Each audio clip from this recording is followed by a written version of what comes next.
தாவேகா விஜய் அவரை கைது செய்ய போறாங்களா? கரூர் கூட்டத்துல நடந்தது என்ன? அங்க இருந்த பெண் சொன்ன ஒரு பரபரப்பான தகவலை இந்த வீடியோல பார்க்கலாம். கரூர்ல விஜய் அவருடைய பிரச்சார கூட்டத்துல நெரிசல்ல 33 பேர் உயிரிழந்தது நாடு முழுக்க பெரும் சோகத்தை ஏற்படுத்தி இருக்கு. கரூர் நகரமே சோகத்துல மூழ்கி இருக்கு. 6 குழந்தைகள், 17 பெண்கள், 10 ஆண்கள்னு 31 பேர் இப்போ உயிரிழந்திருக்காங்கன்னு தகவல் வெளியாகி இருக்கு. தமிழக அரசியல் வட்டாரத்துல பெரும் அதிர்ச்சியை ஏற்படுத்தி இருக்கு. நெரிசல் காரணமா மயக்கம், சுவாச சிரமம் போன்ற பிரச்சனை தான் ஏற்பட்டு இருக்கு. இதனாலதான் அதிக அளவுல இந்த அளவுக்கு மயங்கி விழுந்திருக்காங்க. உடல்நிலையும் மோசமாயிருக்கு.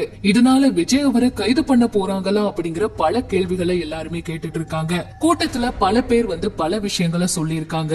ஒரு சிலர் விஜய் அவரை தாக்கி பேசி இருக்காங்க. நீங்க எல்லாம் எதுக்கு பிரச்சாரத்துக்கு வரீங்க, இப்படி மக்களோட உயிரை எடுக்கவா அப்படின்னு கோவத்துல திட்டி இருக்காங்க. ஆனா இன்னும் ஒரு சிலர் என்ன சொல்லிருக்காங்கன்னா, கூட்ட நெரிசல் விஜய் அவருக்கும் சம்மந்தம் இல்ல, அவர் அவர் பாட்டுக்கு போயிட்டாரு. ஆனா கூட்டத்துக்கு இடம் ஒதுக்குனதுதான் ரொம்ப தப்பு. அதாவது குறைவான இடத்தை மட்டும்தான் இந்த பிரச்சாரத்துக்கு கொடுத்திருந்தாங்க. இதனால அரசு மேலதான் தப்பு.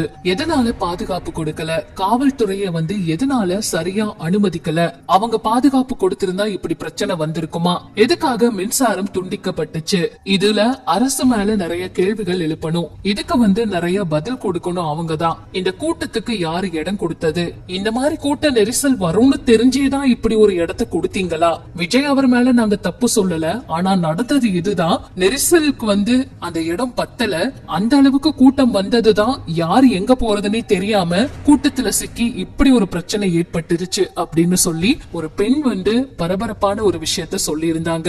அது மட்டும் இல்லாம நிறைய பேர் அல்லு அர்ஜுன் அவரை புஷ்பா படத்துல இந்த மாதிரி கூட்ட நெரிசல்ல ஒருத்தவங்க பலியான சம்பவத்துல அவரை கைது பண்ண போறாங்கன்னு செய்திகள் வெளியாச்சுல்ல, அதே போல விஜய் அவருக்கும் இப்ப கைது வாய்ப்பு இருக்கா அப்படிங்கிற கேள்விகள் எழுந்திருக்கு. இதை தொடர்ந்து விஜய் அவரு முறைப்படி அனுமதி வாங்கிட்டு நான் வரப்போறேன்னு சொல்லிட்டு தான் அந்த கூட்டத்துக்கு போயிருக்காரு, பிரச்சாரம் பண்ண போயிருக்காரு. அவர் மேல எந்த ஒரு தவறும் இல்ல, அதனால அவருக்கு இதுல இந்த ஒரு சிக்கல் இல்ல. இதுக்கப்புறம் என்ன நடக்க போகுது, எப்படி நடவடிக்கைகள் எடுக்க போறாங்க, இப்ப சிகிச்சை எடுத்துட்டு இருக்கிறவங்களுடைய உடல்நிலை எப்படி இருக்கு, இந்த சிகிச்சை எடுத்துட்டு இருக்கிற எல்லாருக்குமே சரியான சிகிச்சை கொடுக்கணும், அவங்க எல்லாரும் குணமாகி வரணும் அப்படிங்கறத பிரார்த்தனையோட அவங்க குடும்பங்களும் எதிர்பார்த்துட்டு இருக்காங்க. சூப்பர் ஸ்டார் ரஜினிகாந்த் அவர்கள்ல இருந்து நிறைய பிரபலங்கள் ரொம்ப வேதனையோட கருத்துக்களை பதிவிட்டு இருக்காங்க. அங்க இருந்த எல்லாருமே மீண்டு வரணும், அவங்களுடைய உடல்நிலை சரியாகணும் அப்படின்னு எல்லாருமே கரூர் மக்களுக்காக பிரார்த்தனை பண்ணிக்கிறாங்க. நம்ம சார்பாகவும் பிரார்த்தனை பண்ணிக்கலாம்.